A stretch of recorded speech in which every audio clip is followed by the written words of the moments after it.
ምን ኖርበት በዚህ ዓለም አጭር ነው። አንዘጋጅ በከንቱ እንዳንያዝ።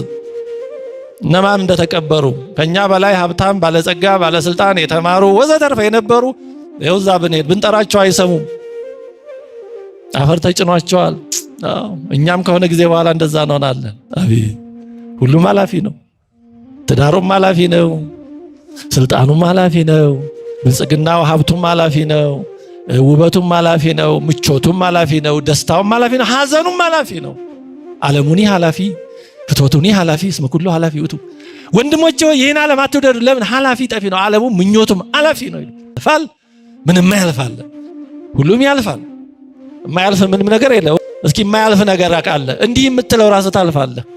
የዛሬ 100 ዓመት የነበሩ ሰዎች አሉ። የዛሬ 100 ዓመት የነበሩ ኃያላን ዓለምን ይቆጣጠሩ ይመሩ የነበሩ የጦር ኃይል ኃላፊ የነበሩ ነገስታት የነበሩ ባለሀብት የነበሩ አሉ ዛሬ። ስለዚህ እኛም እንደዛው ነው። የማያልፍ ነገር የለም። አዎ ለጊዜው የምናየው ነገር ቢያስጨንቅ ቢያበሳጭ ግን ያልፋል። በሚያልፈው የማያልፍ ነገር መስሎን እንዳንጨነቅ ነው። ያልፋል። ዛሬ እግዚአብሔር የሰጠን ስንት ነገር አለ። ከዛሬዋ ቀን መድረሳችን ቀላል ነው በእውነት። የዛሬዋን ዕለት በውስጧ መመላለሳችን፣ የዛሬዋን ብርሃን ማየታችን፣ ዛሬን በጤና ማዋላችን ቀላል ነው። ዛሬን ስለሰጠን እኮ ማመስገን አለብን።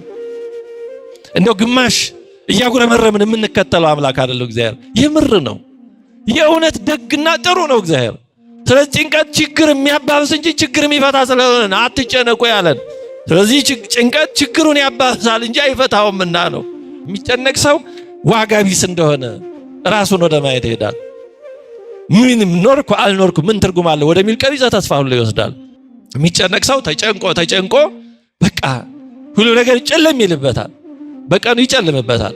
ራሳችን በራሳችን ላይ እንዲጨልም እናደርገው ጭንቀትን ከመጠን በላይ ከማብዛት ነው አንዱ።